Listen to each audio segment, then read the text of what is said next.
Salam sejahtera Bapak Ibu dan Saudara-saudari. Mari kita persiapkan hati pikiran kita untuk mendengarkan firman Tuhan.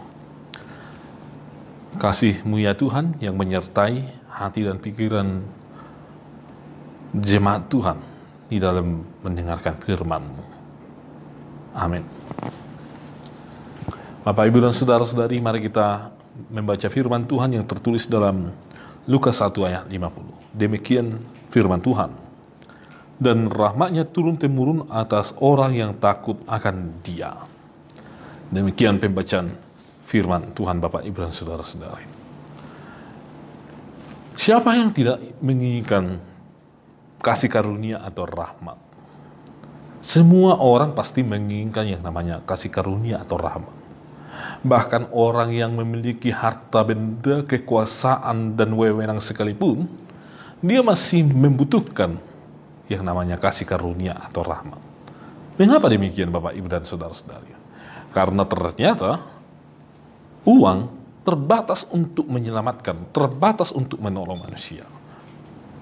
Tidak segalanya persoalan manusia bisa dijawab dengan uang.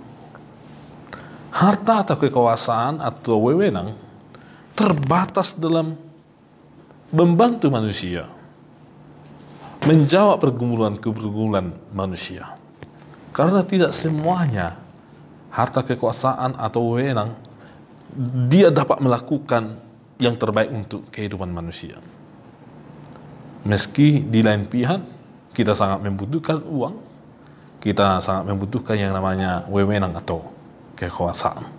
Tetapi tidak selamanya hal tersebut menjadi dapat menolong hidup kita Bapak Ibu dan Saudara-saudara. Itu sebabnya Bapak Ibu dan Saudara-saudari, kita masih menemukan orang yang sudah memiliki kekayaan, orang yang sudah memiliki kehormatan, orang yang sudah memiliki jabatan atau wewenang, dia masih pergi untuk mencari pertolongan dari pihak lain. Ada orang yang mencari pertolongan kepada psikiater, padahal dia punya banyak uang, punya kekuasaan dari lain. Ada yang mencari pertolongan kepada kaum-kaum rohaniawan, padahal dia mempunyai segalanya. Mempunyai uang, mempunyai harta benda, mempunyai kekuasaan, dan lain segalanya. Jadi Bapak Ibu dan Saudara-saudari, semua orang membutuhkan yang namanya rahmat atau kasih karunia. Lalu Bapak Ibu dan Saudara-saudari, apa itu rahmat atau kasih karunia ini? Rahmat atau kasih karunia ini adalah pemberian cuma-cuma yang diberikan oleh oknum seseorang kepada orang lain, tanpa orang lain itu minta, tanpa terduga-duga datang kepadanya. Dia tidak menyadari bahwa itu datang kepadanya. Itulah kasih karunia atau rahmat. Kasih karunia atau rahmat itu tidak hanya menjanjikan pembebasan, tidak hanya menjanjikan keselamatan, tetapi kasih karunia itu menjanjikan yang jauh melampaui dari itu, di mana kasih karunia akan membebaskan, akan menyelamatkan, kemudian kasih karunia akan senantiasa bersama dengan orang yang diberikan kasih karunia. Bahkan nantinya kasih karunia itu akan diberikan kepadanya. Contohnya diwariskan kepadanya sesuatu yang sebenarnya dia tidak punya, yang dia tidak layak untuk terima. Diwariskan. Hal inilah yang dilakukan oleh Kristus ketika dia datang ke tengah-tengah dunia ini Bapak Ibu dan Saudara-saudari. Sebenarnya kita tidak layak untuk diselamatkan lagi. Tidak layak untuk menerima kasih karunia itu. Tetapi cara berpikir Allah dengan cara berpikir manusia sangat jauh. Kalau manusia pasti melihat perilaku dari sesamanya yang membuat dia sakit hati, pasti akan sangat sulit sekali untuk, katakanlah untuk mengampuni saja, itu sangat sulit. Apalagi dengan kasih karunia.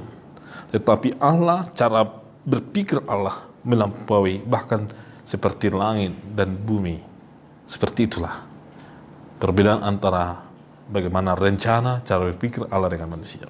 Sehingga manusia yang tidak layak itu, yang seharusnya dihukum, Allah kasihi, Allah selamatkan, Allah berikan janjinya bahwa mereka disertai sampai akhir zaman, Dan kemudian di masa yang akan datang, Allah mewarisi kerajaannya kepada orang-orang yang diselamatkan, yang sebenarnya sebelumnya adalah orang-orang pendosa. Dan kemudian Allah akan memberikan kehidupan bersama-sama dengan Allah di kerajaan surga kelak. Jadi Bapak, Ibu, dan saudara-saudari, itulah kasih karunia atau rahmat yang diberikan oleh Allah kepada kita. Nah, kita hari ini adalah sebuah lagu atau nyanyian dari Maria ketika dia mendapatkan berita bahwa melalui dia nanti seorang Mesias atau Kristus itu akan lahir. Yang menjadi pokok sukacita dari Maria atas lagu ini bukan karena dia media yang dipakai oleh Tuhan untuk melahirkan juru selamat itu, bukan. Tetapi karena Maria tahu bahwa juru selamat itu akan datang untuk menyelamatkan dunia, termasuk dia sendiri akan diselamatkan. Yang sebelumnya dia juga adalah ikut dalam golongan orang-orang yang berdosa, yang tidak layak, yang tidak seharusnya diselamatkan. Tetapi ketika Maria tahu bahwa melalui dia Kristus akan lahir dan menyelamatkan dunia ini, menyelamatkan setiap orang termasuk dia menjadi sangat bersuka cita, sehingga dia membuat nyanyian di Lukas 1 ayat 46 sampai dengan ayat 56 ini, Bapak, Ibu, dan saudara-saudari. Karena dia tahu juru selamat itu akan menyelamatkan dunia termasuk dia sendiri. Untuk itu Bapak, Ibu, dan saudara-saudari, dan rahmat Tuhan yang turun menurun atas orang yang takut akan Dia. Jadi Bapak, Ibu, dan saudara-saudari, siapa yang akan menerima rahmat yang daripada Tuhan itu? Yaitu mereka yang takut kepada Tuhan.